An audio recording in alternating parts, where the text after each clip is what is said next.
Vidéo de vulgarisation pour comprendre ce qu'il faut préparer pour faire une navigation sereine. L'avion, c'est pas comme la voiture ou la moto, on se lève pas le matin en se disant tiens, je vais aller me promener là. Il faut préparer, c'est une question de sécurité. Il faut préparer pas mal de choses, il faut tracer le trajet parce qu'il n'y a pas de panneau d'indication là-haut. Il faut lire les NOTAM, vérifier l'accessibilité des zones ASBA, définir le devis de carburant et le devis de masse, vérifier si on a les cartes des aérodromes où on va à jour, imprimer notre log de nav et bien sûr regarder la météo. Je le concède, vu comme ça peut faire un petit peu peur. Il y a une bonne raison. Quand on pilote, on fait trois choses. Aviate, navigate, communicate, comme dirait AT. D'abord, on pilote, ça demande un peu de concentration.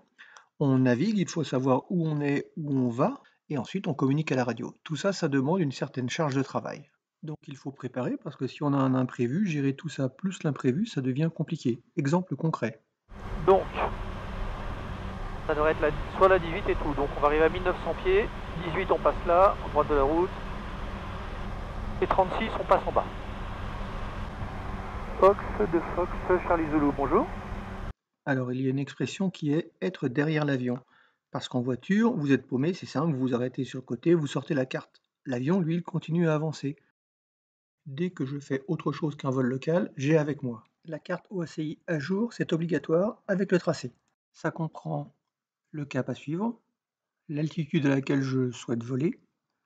Chaque petit trait correspond à 1 minute de vol, chaque grand trait à 5 minutes de vol. La carte est plastifiée, on trace dessus avec un crayon gras et on peut facilement effacer pour retracer un autre trajet.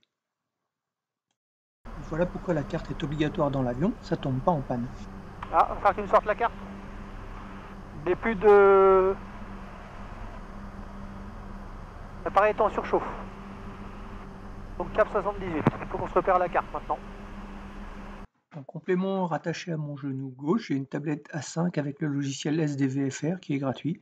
C'est pas obligatoire, c'est même interdit pendant la formation, mais qu'est-ce que c'est pratique. Il y a aussi dans l'avion en standard un GPS, et en plus sur mon smartphone qui est dans ma poche, j'ai aussi le logiciel SDVFR. Donc là, si je me perds, je suis vraiment une bille.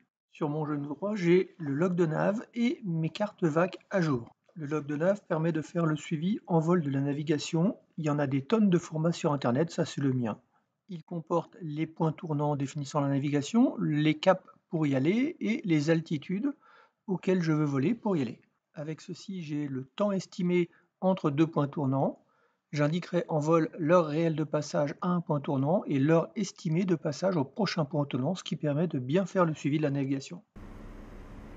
On arrive à 25, plus 21, à 46. Dans ce porte-document, j'ai aussi la carte VAC à jour de l'aérodrome où je vais et les cartes VAC à jour des aérodromes proches pour, en cas de pépin, pouvoir me dérouter. Sans rentrer dans le détail, on voit sur la carte VAC d'Aurillac qu'on ne peut pas arriver par l'est parce que simplement on passerait au-dessus de la ville.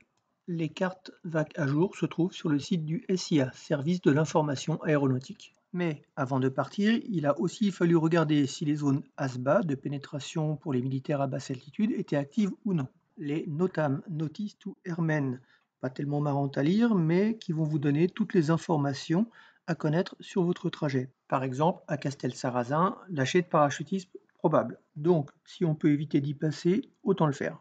Obligatoire, faire un calcul de devis de carburant pour savoir si on en aura assez, et un calcul de masse pour s'assurer qu'on ne dépasse pas la masse maxi tolérée. Et enfin, très important, la météo, c'est le site AeroWeb qui fait foi.